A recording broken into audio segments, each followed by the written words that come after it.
بسم اللہ الرحمن الرحیم ربی شرح لی صدری و یسر لی امری واحلل عقدۃ من لسانی یفقہوا قولی۔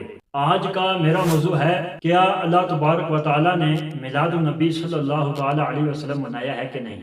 اس کو میں قرآن کی روشنی میں بیان کرنے کی کوشش کروں گا، اس کو آخر تک لازمی سنیں اور ثواب کی نیت سے آگے شیئر کریں۔ اللہ پاک آپ کو جزائے خیر عطا فرمائے۔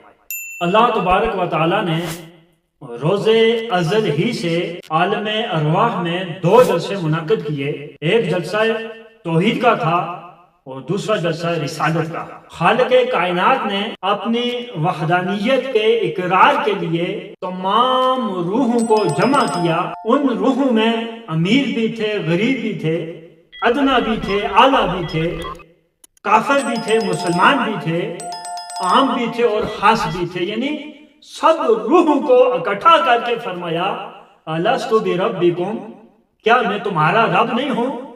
تو سب نے مل کر یہ کہا قالوا بلا، کیوں نہیں یا رب، تو ہی ہمارا رب ہے، شہدنا، ہم اس پر گواہ ہوئے۔ یہ تھا جلسہ توحید۔ اب جو دوسرا جلسہ ہے جلسہ رسالت، وہ اس سے آگے شروع ہوتا ہے۔ توحید میں تو سبھی تھے، یعنی کافر بھی تھے، مسلمان بھی تھے، عام خاص سب شامل تھے، لیکن جو جلسہ رسالت ہے اس میں صرف خاص تھے، کوئی عام نہیں تھا۔ یعنی اللہ تعالیٰ نے محبوب کے لیے محبوبوں کو جمع کیا، اس لیے شاعر کہتا ہے کہ محبوب کی محفل کو محبوب سجاتے ہیں، آتے ہیں وہی جن کو سرکار بلاتے ہیں، وہ لوگ خدا شاہد قسمت کے سکندر ہیں جو سرور عالم کا میلاد مناتے ہیں۔ خواصین یعنی خاص لوگ، یعنی انبیاء اکرام علیہ السلام کو بلایا گیا اور کملی والے کی ولادت بسعادت کا ذکر ان کو سنایا گیا، حضور علیہ السلام کا میلاد ان کو سنایا گیا۔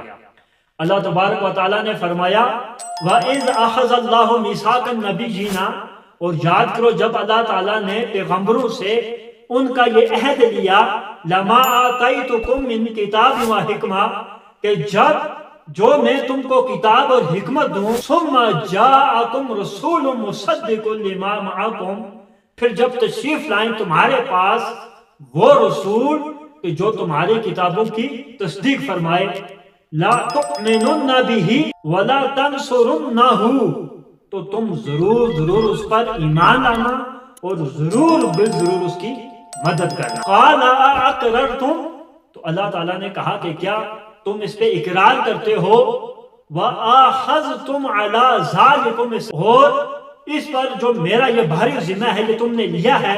تو قالوا اقررنا، سب نے مل کر کہا، سب نے یہ عرض کی کہ ہم نے اقرار کیا۔ قال فاشهدوا، تو اللہ تعالیٰ نے کہا کہ پس تم ایک دوسرے پر گواہ ہو جاؤ۔ وَأَنَا مَعَكُمْ مِنَ الشَّاهِدِينَ، اور میں خود تمہارے ساتھ ہوں۔ یہ تھا جلسہ رسالت، جس میں وعدہ لینے والا خود خدا تھا اور جس سے وعدہ لیا جا رہا تھا وہ خاص تھے، یعنی انبیاء کرام کی مقدس جماعت تھی، اور جن کے متعلق یہ وعدہ لیا جا رہا تھا وہ باعث تخلیق کائنات، محبوب خدا، افضل الانبیاء، احمد مجتبی، حضرت محمد مصطفیٰ صلی اللہ تعالی علیہ وسلم کی ذات مبارکہ تھی۔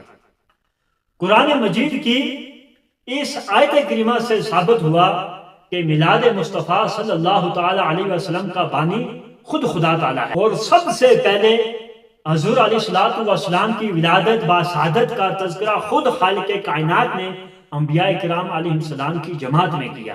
اس لیے ہم کہتے ہیں کہ وہ لوگ خدا شاہد قسمت کے سکندر ہیں جو سرور عالم کا میلاد مناتے ہیں۔ اللہ تبارک و تعالیٰ نے قرآن پاک میں دوسرے مقام پر ارشاد فرمایا، حضرت زکریا اور حضرت عیسیٰ علیہ السلام کی ولادت کا تذکرہ کرتے ہوئے ارشاد فرمایا وَسَلَامٌ عَلَيْهِ يَوْمَ وُلِدَ، اور سلامتی ہو اس پر جس دن پیدا ہوا، وَالسَّلَامُ عَلَيَّ يَوْمَ وُلِدتُّ، اور وہی سلامتی مجھ پر جس دن میں پیدا ہوا۔ اللہ تعالیٰ کے فرمان کے مطابق حضرت زکریا اور حضرت عیسیٰ علیہ السلام اپنی ولادت پر جو ہے وہ سلام بھیجتے ہیں۔